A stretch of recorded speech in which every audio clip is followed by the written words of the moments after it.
Hello నమస్తే, నేను మీ Suresh. Morning న్యూస్లో భాగంగా ప్రతిరోజు మన ఛానల్లో ప్రధాన పత్రికలైన ఈనాడు, ఆంధ్రజ్యోతి, సాక్షి, మరి లెఫ్ట్ పత్రికలైన ప్రజాశక్తి పేపర్లో ప్రతిరోజు ఉదయం 7:30 మన ఛానల్లో ప్రత్యక్ష ప్రసారంగా చదవడం జరుగుతుంది. సామాజిక, రాజకీయ, ఆర్థిక, విద్య, వైద్య, ప్రజా సమస్యలను, ప్రభుత్వ పథకాలను సంబంధించినటువంటి వార్తలను ఏ పేపరు ఏ విధంగా వార్తలు రాశాయి తదితర అంశాల గురించి అయితే మనం ఈ కార్యక్రమంలో మనం తెలుసుకుంటాం. ఏ వార్తకు ఎలాంటి ప్రిఫరెన్స్ ఇచ్చారనేది కూడా తెలుసుకుంటూ చూద్దాం. ముందుగా ఈనాడులో బ్యానర్ వార్తగా భారత్ సిమెంట్ లీజుల రద్దుకు రంగం సిద్ధం అంటూ ప్రధాన వార్తనైతే ప్రచురించింది. కేంద్ర నిబంధనలకు విరుద్ధంగా ఎన్నికల ముందు 2 లీజులు మంజూరు చేసుకుందట. ఏసీసీ రామ్కో సిమెంట్స్ కూడా ఇలాగే లీజులు కేటాయించిందంట గత ప్రభుత్వం. కేంద్ర గనుల శాఖ అభ్యంతరంతో కూటమి ప్రభుత్వం ఇప్పుడు విచారణ అయితే చేపడుతుందంట. ఆ లీజులు రద్దు చేయాల్సిందేనని సూచించిన ఏజీ రాష్ట్ర గనుల శాఖ నివేదిక ఇవ్వటమే తరువాయి అంటూ సిమెంట్ ఫ్యాక్టరీస్కి సంబంధించి లీజులకు సంబంధించిన వార్తనైతే ప్రధానంగా రాశారనమాట. వేలం ద్వారా కొత్త లీజులు పొందాలని కేంద్ర గనుల శాఖ నిబంధనలు ఉన్న పాత దరఖాస్తులకు అనేక కారణాలు చూపించి గత ఏడాది ఎన్నికలకు ముందు 2 సున్నపురాయి లీజులు పొందిన భారతీయ సిమెంట్కు ప్రభుత్వం షాకు ఇవ్వబోతుందట. వైకాపా అధినేత జగన్ కుటుంబానికి చెందిన జగన్ సతీమణి భారతీ డైరెక్టర్గా ఉన్న భారతీయ సిమెంట్కు చెందిన 2 లీజులను రద్దు చేసే దిశగా ప్రభుత్వం చర్యలు చేపట్టింది. Associate cement company ACC Ramco cements కూడా ఇలాగే 1 లీజు పొందడంతో వాటిని కూడా రద్దు చేయనున్నారు. దీనిపై నివేదిక ఇవ్వాలంటూ ప్రభుత్వం తాజాగా గనుల శాఖను ఆదేశించింది. ఈ నివేదిక వెళ్ళగానే 4 లీజులు రద్దు కానున్నాయన్నమాట. మొత్తం దీనికి సంబంధించినటువంటి లీజుకు సంబంధించినటువంటి డాక్యుమెంట్స్ సరిగా లేవని, ఇదంతా గత ఎన్నికల ముందు గత ప్రభుత్వం కావాలనే ఈ లీజు అప్పటికప్పుడు మంజూరు చేసిందని చెప్పేసి ఈ వార్త ప్రధాన ఉద్దేశం. ఇక అదేవిధంగా దిగుమతుల భారం దించుకుందాం, వ్యవసాయ ఉత్పత్తుల్లో ఎగుమతులు పెంపుపైన దృష్టి పెడదాం, అన్నదాతలకు మోదీ పిలుపు, ధనధాన్య కృషి యోజన, పప్పు ధాన్యాల స్వలంబన మిషన్ను ప్రారంభించిన ప్రధాని. ప్రారంభించే క్రమంలో ఆయన ఈ వ్యాఖ్యలు చేశారు, దిగుమతుల భారం దించుకుందామని. ఇక నకిలీ మద్యం తయారు చేసిన, విక్రయించిన వారికి అదే చివరి రోజు అవుతుందని చంద్రబాబు నాయుడు గారు అయితే గట్టి హెచ్చరికలు జారీ చేస్తున్నారు.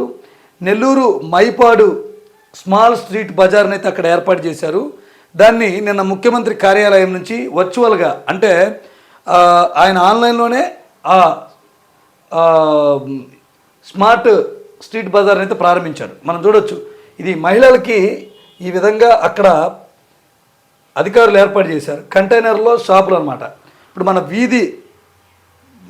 వీధి బజార్లో ఏ విధంగా అమ్ముతారో చిరు వ్యాపారస్తులు కూరగాయలు కానీ ఇలా మాంసం కానీ ఇవాళ చిన్న దుకాణాలు ఏర్పాటు చేసి రోడ్డు పక్కన అమ్ముతారు కదా, వాళ్ళకి ఈ స్మార్ట్ స్ట్రీట్ బజార్లు అయితే ఏర్పాటు చేశారు. త్వరలో ఆంధ్రప్రదేశ్ మొత్తం కూడా ఇవి రానున్నట్లు ఈయన చెప్పారు. అదేవిధంగా ఈ సందర్భంగా ఆయన తేదేపా వారున్న ఈ మద్యం, నకిలీ మద్యం తయారీ విషయంలో వదిలిపెట్టొద్దు, అలాగే నకిలీ మద్యం గుర్తించడానికి ఇది నకిలీ మద్యం అని త్వరలో ఒక యాప్ అనేది రూపొందించబోతున్నారని చెప్పారు.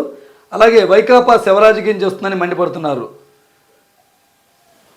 స్మార్ట్ స్ట్రీట్ తయారీలో వర్చువల్ ప్రారంభ దాంట్లో ఈ వ్యాఖ్యలు చేశారు. ఇక ఈ ఏదైతే నకిలీ మద్యం తయారీ కేసులో నిందితులుగా ఉన్నారో అద్దెపల్లి జనార్దన్ రావుకు 17 రోజులైతే రిమాండ్ విధించింది విజయవాడ ఎక్సైజ్ కోర్టు. నెల్లూరు కేంద్ర కారాగారానికి అయితే ఆయన్ని తరలించారు. ఇక కాలుష్య నియంత్రణలో కాకినాడ ఆదర్శం కావాలి, ఉప్పాడ తీర ప్రాంత పరిస్థితులపై అధ్యయనం చేయండి అని పీసీపీ అధికారులతో సమీక్షలో ఉప ముఖ్యమంత్రి పవన్ కళ్యాణ్ గారు అయితే చెప్పారు. ఇక విజయవాడ నుంచి సింగపూర్కు విమాన సర్వీసులు ఉన్నాయట. నవంబర్ 15 నుంచి వారంలో 3 రోజులు ఉంటాయంట ప్రకటించిన కేంద్ర మంత్రి రామ్మోహన్ నాయుడు. ఇక చకచక ప్రగతి వైపు అడుగులు, అమరావతిలో భవన నిర్మాణ పనుల్లో గణనీయ పురోగతి అట. ఎడతెరిపి లేని వానలతో ఎల్పీఎస్ రోడ్డు పనులకు ఆటంకం అంటూ వార్తలైతే ఇచ్చారు. ఇక ఆంధ్రజ్యోతిలో ప్రధాన వార్తగా ఇక డిఏపై కుట్రలు, కరువు భత్యంపై సోషల్ మీడియాలో జగన్ బ్యాచ్ తప్పుడు ప్రచారం చేస్తున్నారు అని ప్రధాన వార్తనైతే వీళ్ళు ప్రచురించారు. ఉద్యోగ సంఘాల ముసుగులో వేతన జీవుల ఉద్వేగంతో ఆట, ప్రతి కేబినెట్ భేటీ ముందు డిఏ ఇస్తున్నారని పోస్టులు, సమావేశం తర్వాత విమర్శలు. ఉద్యోగులకు సర్కారుకు మధ్య ఆఘాతం సృష్టించడమే లక్ష్యం, ఉద్యోగులను రెచ్చగొట్టడమే టార్గెట్. గత ప్రభుత్వ డిఏ బకాయి 7,500 కోట్లు చెల్లించిన కూటమి చేసింది చెప్పుకోలేని కూటమి నేతలు. చూసారా, మంచి చేసిన కూటమి నేతలు చెప్పుకోలేకపోతున్నారట. మనం చూడొచ్చు, ఈ ప్రభుత్వమే కాదు, ఏ ప్రభుత్వం వచ్చినా చిన్న సిమెంట్ రోడ్డు ప్రారంభించినా ఎమ్మెల్యే నుంచి గల్లీ నాయకుడి వరకు మొత్తం కూడా ఆ రోడ్డు దగ్గర నుంచి ఫోటో దిగి సోషల్ మీడియాలో విస్తృత ప్రచారం చేసుకుంటారు. అలాంటిది డిఏ ఇస్తే వీళ్ళు విస్తృత ప్రచారం చేసుకోలేరా? వీళ్ళు రాసే రాతలు ఏ విధంగా ఉంటాయంటే, ఈ డిఏ ఇస్తున్నారని ఎవరైతే ఉద్యోగుల ఏదైనా భేటీ ఉందనుకోండి, వాళ్ళతో సమీక్ష సమావేశం, దానికి ముందు వైసీపీ వాట్సాప్లో డిఏ ఇచ్చిస్తున్నారని పోస్టులు పెట్టిద్దంట. ఒక డిఏ గురించి ఊసేత్తలేదు అనుకో, ఎందుకంటే ఇది గవర్నమెంట్కి ముఖ్యమంత్రికి తెలియదు కాబట్టి, తర్వాత డిఏ ఊసే లేదని మళ్ళీ విష ప్రచారం అదే చేసిద్దంట. అంటే విష ప్రచారం ఏదో నిజమేదో తెలుసుకొని రీతిలో ఆంధ్రప్రదేశ్లో ఎంప్లాయీస్ ఉన్నారా, ఉద్యోగులు ఉన్నారా అనే అనుమానాలు వ్యక్తమవుతున్నాయి. ఇది బ్యానర్ వార్తగా ఇచ్చారనమాట. ఇక అదేవిధంగా స్మార్ట్ స్ట్రీట్ ప్రారంభోత్సవం కార్యక్రమం గురించి కూడా ఆంధ్రజ్యోతిలో కూడా కామన్ వార్తగా అదే అంశాన్ని రాశారు. ఆ నిర్ణయం ఖరీదు 300 కోట్లట.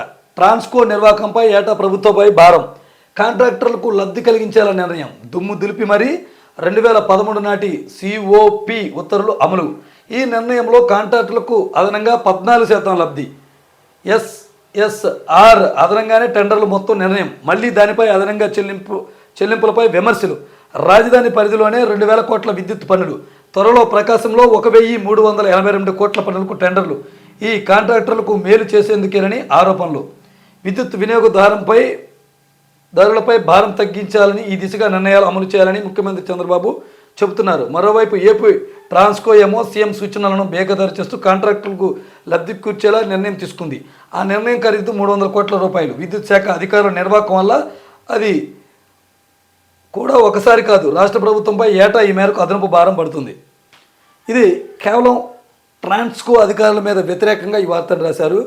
ప్రభుత్వం మాట అంటే ముఖ్యమంత్రి మాట కూడా ట్రాన్స్కో అధికారులు వినడం లేదు. టెండర్ల విషయంలో కాంట్రాక్టర్లకే లబ్ధి చేకూర్చేలా అధికారులు వ్యవహరిస్తున్నారని వార్త రాశారనమాట. చెప్పండి, మీ ముఖ్యమంత్రి గారు కాబట్టి మీరు సలహా ఇవ్వచ్చు, తప్పులేదు. ఇక సిపికి నేడే శ్రీకారం, విశాఖలో లోకేష్ చేతుల మీదుగా శంకుస్థాపన. ఏఐ ఎడ్జ్ డేటా సెంటర్ను, కేబుల్ ల్యాండింగ్ స్టేషన్ ఏర్పాటు చేస్తున్న సిపి 2 ఏళ్లలో ఆపరేషన్ల పనులు ప్రారంభం.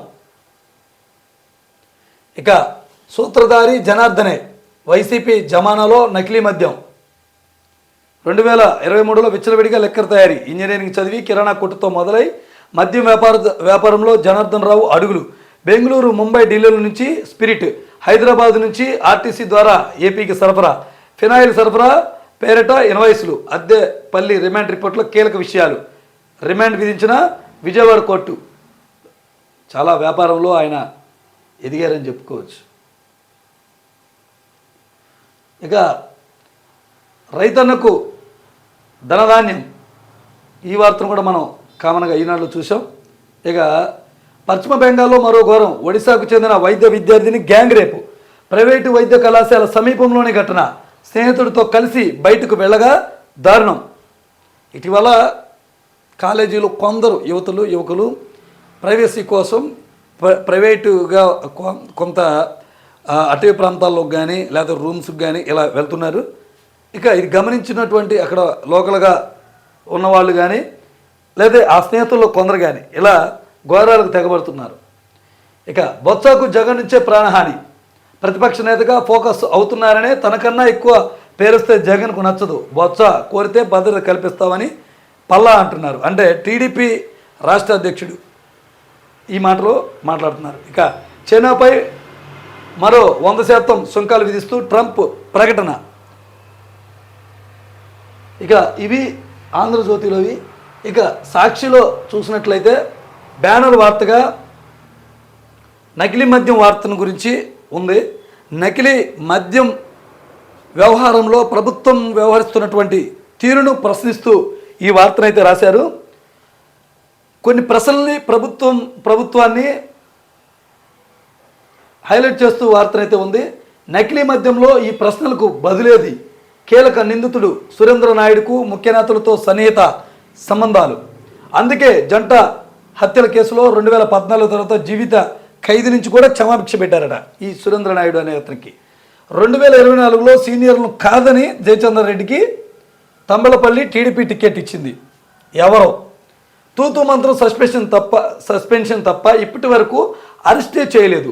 ఎందుకు? A1 జనార్దన్ రావు అంత ధీమాగా రాష్ట్రానికి రావడానికి కారణాలు ఎవరు? ఇక తనకు ఆఫ్రికాలో డిస్టిలరీలు ఉన్నట్లు ఎన్నికల అఫిడవిట్లో పేర్కొన్న జయచంద్రారెడ్డి, ఆ ఆఫ్రికా మోడల్ నకిలీ మద్యం దోపిడీ డీల్తోనే టీడీపీ టికెట్. ఎన్నికల సమయంలో టీడీపీ పంచింది పూర్తిగా నకిలీ మద్యమే. కూటమి అధికారంలోకి రాగానే మాఫియా వ్యవస్థీకృతం. చూసారా? ఈ జయచంద్రారెడ్డికి అక్కడున్న స్థానికంగా ఉన్న అప్పటి వరకు టీడీపీ ఇన్ఛార్జిగా ఉన్న వ్యక్తిని కాదని జయచంద్రారెడ్డికి టికెట్ ఇవ్వటం వెనక ఉన్నది ఏంటయ్యా అంటే, ఈ నకిలీ మద్యం తయారు చేసే విధానం అప్పటికే ఆయన ఆఫ్రికాలో ఉన్నారంటే ఆయన బిజినెస్ ఏదంట, దీని గురించే ఇక్కడ టికెట్ ఇచ్చారు. ఏంటి, ఆఫ్రికాలో ఆయనకి డిస్టిలరీలు ఉన్నాయి కాబట్టి ఇక్కడ ఏ అనుమతులు లేకుండా తయారు చేసుకోవచ్చు కాబట్టి మద్యాన్ని విక్రయించవచ్చు, దానివల్ల అధిక ఆదాయాన్ని అర్జించవచ్చు కాబట్టి టికెట్ ఇచ్చారని రాశారు. ఇక ముఠా కట్టిన జయచంద్రారెడ్డి, సురేంద్ర నాయుడు, జనార్దన్ రావు తదితరులు రాష్ట్ర స్థాయిలో నెట్వర్క్ 5 ఏళ్లలో 45,000 కోట్ల దోపిడీ లక్ష్యంగా బరితెగించారంట వీళ్ళ ముగ్గురు జతకట్టి. అలాగే కరకట్ట బంగ్లా వాటానే 30% అంట, అంటే 13,500 కోట్లు. టీడీపీ సీనియర్లు సిండికేట్కి 50%. ఇది లెక్క. జయచంద్రారెడ్డి, సురేంద్ర నాయుడు, జనార్దన్ రావుకు మట్టికి 20% వాటా అంట. ఇది పెద్ద సెన్సేషనల్ వార్త అని చెప్పొచ్చు ఏపీలో. ఇక జనార్దన్ రావు రిమాండ్ గురించి అయితే ఎక్కడిచ్చారు, వీళ్ళు కూడా కామన్గా అదే వార్తను రాశారు. ఇక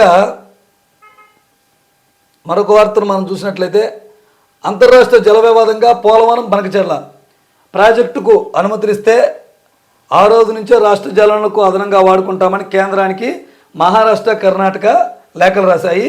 విదర్భ, మరాఠ్వాడాలకు గోదావరి వరద జలాల మళ్లింపునకు అనుమతి ఇవ్వాలని మహారాష్ట్ర ప్రతిపాదన చేసింది. ఇక ఆ ప్రాజెక్టు వల్ల తమ హక్కులకు విఘాతమంటూ తెలంగాణ సీఎం కూడా ఇదే తరుణంలో లేఖ రాశారు. బేసిన్లోని రాష్ట్రాలకు సంప్రదించి ఆ ప్రాజెక్టులపై నిర్ణయం తీసుకుంటామన్న కేంద్రం. ఇక కురుపం ఆశ్రమంలో విద్యార్థులకు అస్వస్థత కలిగిన విషయం అందరికీ తెలిసిందే. దీంట్లో లివర్ కూడా మార్పిడి తప్పేట్లుగా కొంతమంది విద్యార్థులకు లేదు, ఆ పరిస్థితి అలా దిగజారింది. లివర్ మార్పిడి తప్పదా? కురుపం ఆశ్రమ పాఠశాల విద్యార్థుల ప్రమాదకర సంకేతాలు. ఒకరికి అక్యూట్ లివర్ ఫెయిల్యూర్ స్టేజ్ 1గా గుర్తింపు. మూకుమ్మడిగా విద్యార్థులకు పరీక్షలు చేయాలంటున్న వైద్య నిపుణులు. మెడికల్ ఎమర్జెన్సీ తరహాలో చర్యలు చేపట్టాలని సూచనలు. వాస్తవాలు దాచిపెడుతున్న ప్రభుత్వం. గిరిజన విద్యార్థుల ప్రాణాలతో చెలగాటం.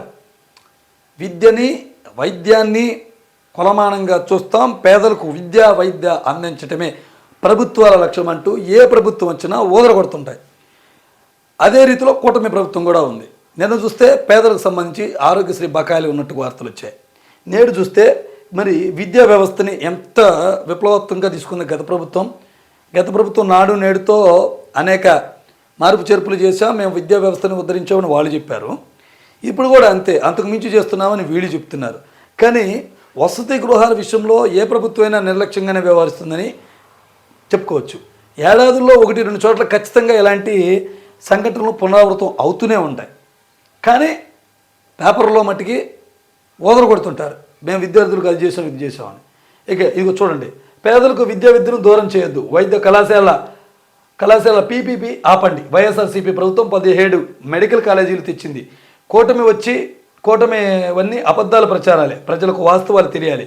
నిజంగా సర్కారు వద్ద డబ్బులు లేకపోతే జోలుపట్టి తెచ్చేస్తాం. మెడికల్ కాలేజీల విషయంలో వైఎస్ జగన్కే మద్దతు. 1 కోటి సంతకాల సేకరణలో భాగస్థులం అవుతామని మేధోమదన సదస్సులో వక్తలు చెప్తున్నారు. అంటే వీళ్ళు చెప్పారని కాదు, ఇక్కడ మనం చూడొచ్చు. ఇక్కడ ఒక హాస్టల్స్ గురించి, గిరిజన హాస్టల్స్ గురించి ఉంది ఐటము. ఇక్కడ వైద్యం గురించి ఉంది. ఈ రెండు కూడా నిన్న ఆరోగ్యశ్రీ విషయంలో ప్రభుత్వం ఎలా వివరించిందో మనందరికీ తెలుసు. సో ఏదైనా బూటకమేనని ఒకే దాంట్లో ఒక అంశంలో చెప్పొచ్చు అనమాట. ఇక ప్రైవేట్ పరం చేస్తే ఇంకా మన వైద్య వ్యవస్థ ఏ విధంగా ఉంటుందో ఆలోచించుకోవాలి. ఇక అదేవిధంగా అద్దెపల్లి జనార్దన్కు రిమాండ్ ఇది చదువుకున్నాం కదా. ఇక మరికొన్ని వార్తలు చూస్తే మా పవర్ ఏమిటో చూపిస్తాం, రేపు విద్యుత్ ఉద్యోగులు చలో విజయవాడ 15 నుంచి రాష్ట్ర వ్యాప్త నిరసన సమ్మె. 15 ఉదయం 6 తర్వాత ఫోన్లు బంద్, ప్రభుత్వానికి విద్యుత్ ఉద్యోగుల జేఏసీ హెచ్చరిక. ఈసారి గట్టిగా నిర్ణయం తీసుకున్నట్టున్నారు విద్యుత్ ఉద్యోగులు. వీళ్ళు ఫోన్లు కూడా స్విచ్ ఆఫ్ చేసి 15 నుంచి రాష్ట్ర వ్యాప్తంగా నిరావధిక సమ్మె చేపట్టనున్నారు. మరి విద్యుత్ మరి ఎటువంటి అంతరాయం లేకుండా మరి ఉంటుందో లేకపోతే ఏమైనా కోతలు ఉంటాయో చూడాలన్నమాట. మరి డ్యూటీలు ఎవరు ఉంటారో అక్కడ ధర్నా ఎవరు చేస్తారో చూడాలి. ఇక ప్రజాశక్తిలో చూద్దాం న్యూట్రల్ పత్రిక. ఇక విద్యుత్ సుంకం 6 పైసలకు తగ్గించాలి, ప్రభుత్వ కోర్టులో పిటిషన్ ఉపసంహరించుకోవాలి, సిపిఎం రాష్ట్ర కమిటీ డిమాండ్. అలాగే కార్పొరేటర్లకు పేదల భూములు నష్టపరిహారం ఉద్యోగాలు ఇవ్వకుండా హస్తగతం, కడపలో సోలార్ విండ్ బయోమాస్ పేరుతో 25,000 ఎకరాల సేకరణ అంటూ వార్తలు ఇచ్చారు. ఇక బెంగాల్లో మరో ఘోరం, ఒరిస్సాకు చెందిన వైద్య విద్యార్థినిపై సామూహిక అత్యాచారం, దుర్గాపూర్లో సిపిఎం ఆందోళన. చూసారా ఈ వార్తను లెఫ్ట్ పత్రికలు ఎంత హైలైట్ చేసి రాసాయో. ప్రధాన పత్రికల్లో వచ్చినప్పటికీ ఈనాడు కానీ జ్యోతి కానీ సాక్షిలో వచ్చిన చిన్న ఐటమ్గా ఇచ్చారు, కానీ ఈ పేపర్లో ఈ వార్తని బాగా హైలైట్ చేశారు. ఇక్కడ పార్టీ కూడా దీని మీద గట్టిగా పోతుంది, దుర్గాపూర్లో ఆందోళన చేస్తున్నారనమాట. చూడొచ్చు మనం, సిపిఎం ప్రజా సంఘాల ఆధ్వర్యంలో దుర్గాపూర్ పోలీస్ స్టేషన్ వద్ద ఆందోళన చేస్తున్న స్థానికులు. ఇక చూడొచ్చు, చైనాపై అమెరికా మళ్ళీ సుంకాల బాంబు, అదనంగా 100% టారిఫ్లు, కొప్పుకోలిన అమెరికా మార్కెట్లు.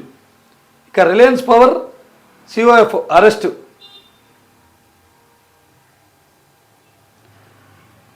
సమస్యలు పరిష్కరించుకుంటే సమ్మె, రేపటి నుంచి నల్ల బ్యాడ్జీలతో నిరసన, పిహెచ్సి వైద్యులు రోయింగ్ టేబుల్ తీర్మానం, పలు యూనియన్ల మద్దతు. వైద్యులు కూడా సమ్మెకు వెళ్ళబోతున్నారు. ఇక ప్రైవేటు డిస్కామ్లు, ఆగని విద్యుత్ రంగ వినాశకర సంస్కరణలు, ప్రజా వ్యతిరేకతను బేఖాతరు చేస్తున్న కేంద్రం, ఇప్పటికే ఉన్న నెట్వర్క్ కార్పొరేటర్లకు అప్పగింత, రాష్ట్రాలకు చేరిన ముసాయిదా బిల్లు. ఇక గాజాలో కాల్పుల విరమణ సుస్థిరంగా కొనసాగాలి, తొలి దశ అమలును స్వాగతించిన సిపిఎం. ఇక గాజాకి మరి అక్కడ గాజాలో కాల్పుల విరమణకు అయితే పిలుపునిచ్చింది ఆ ప్రభుత్వం.